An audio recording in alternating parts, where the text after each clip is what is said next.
Niat buruk itu ada-ada aja emang kendalanya. Pengennya sih ngelancarin agresi ke pertahanan musuh. Wilayah sendiri malah dijatuhin musibah yang gak main-main pula dampaknya.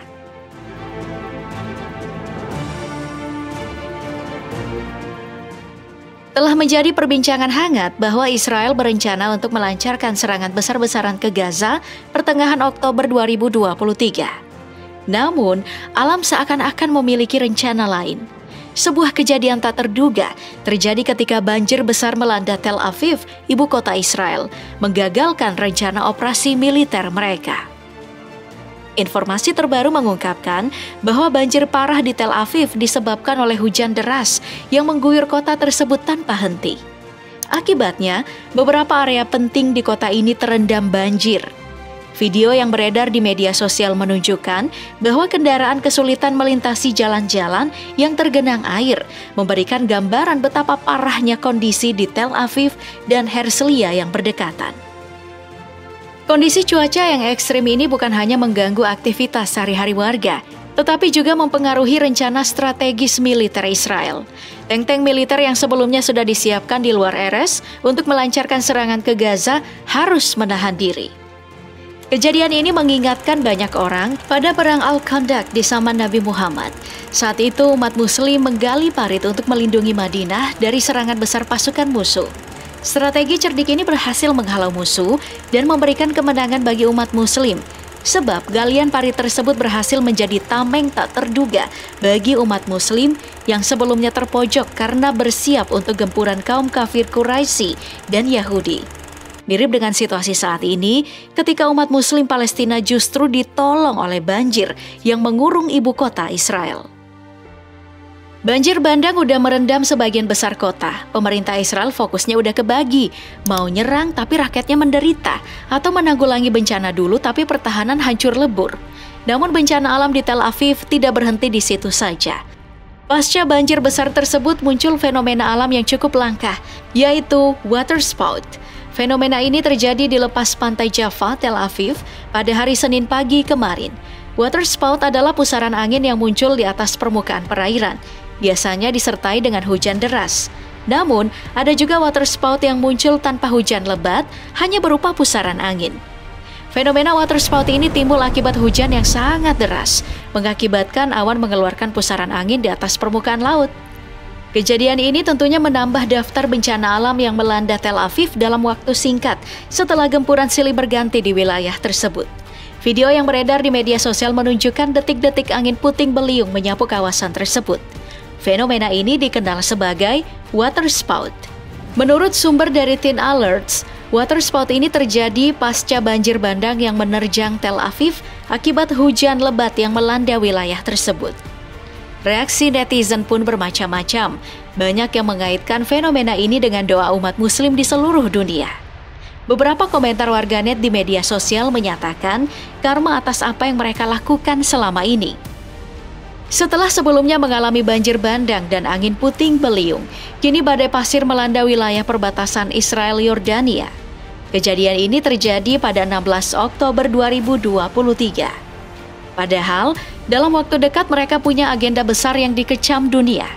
Namun, rencana tersebut harus tertunda akibat serangkaian bencana alam yang melanda. Badai pasir yang terjadi khususnya mengubur wilayah perbatasan Israel, tepatnya di dekat Azraq, Yordania.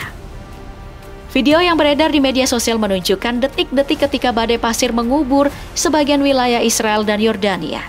Fenomena ini tentunya menambah daftar bencana alam yang melanda Israel dalam waktu singkat. Peristiwa ini bukan kali pertama terjadi. Tahun 2015 silam, kota Yerusalem, Israel, dilanda badai pasir yang merupakan yang terparah dalam 7 dekade tahun terakhir. Fenomena alam ini tidak hanya melanda Yerusalem, tetapi juga sejumlah wilayah lain di Timur Tengah, termasuk Beirut, Lebanon, dan Suriah.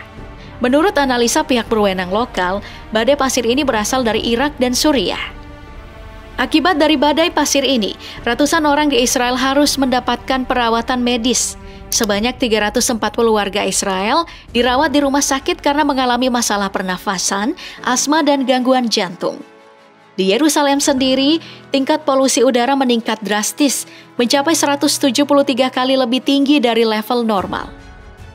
Badai pasir ini juga berdampak pada operasi militer mereka. Persis seperti sekarang, saat itu pemerintah mengingatkan warga Israel untuk tetap berada di dalam ruangan dan menghindari aktivitas di luar, termasuk para anggota militer yang tengah mengabdi pada negara. Sementara itu, situasi politik di Israel semakin memanas.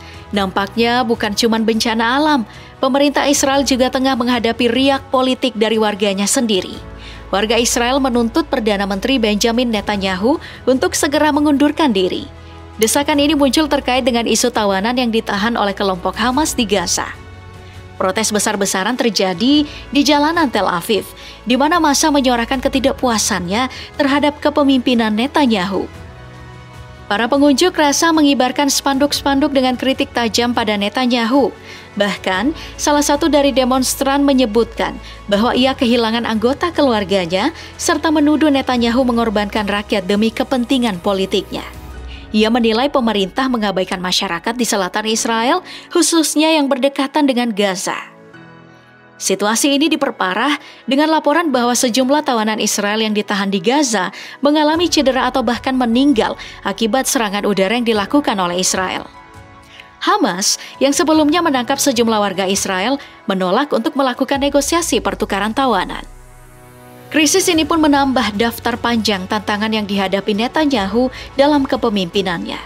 Dengan tekanan yang semakin meningkat, masa depan kepemimpinan Netanyahu di Israel menjadi tanda tanya besar. Nah, apesnya, gak cuma dari warganya sendiri, pemerintah Israel juga kena amuk dari sekutu terdekatnya yang selama ini selalu melakukan apapun demi mereka. Presiden Amerika Serikat Joe Biden mengecam atas apa yang terjadi di Rumah Sakit Baptis Al-Ahli di jalur Gaza, Palestina. Agresi ini menewaskan dan melukai banyak korban, termasuk pasien dan staf medis. Biden menyatakan rasa marah dan kesedihannya atas insiden tersebut saat berada di Israel.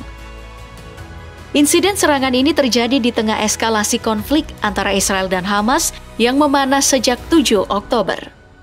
Biden yang sedang melawat Israel menegaskan bahwa Amerika Serikat mendukung perlindungan kehidupan warga sipil selama konflik berlangsung.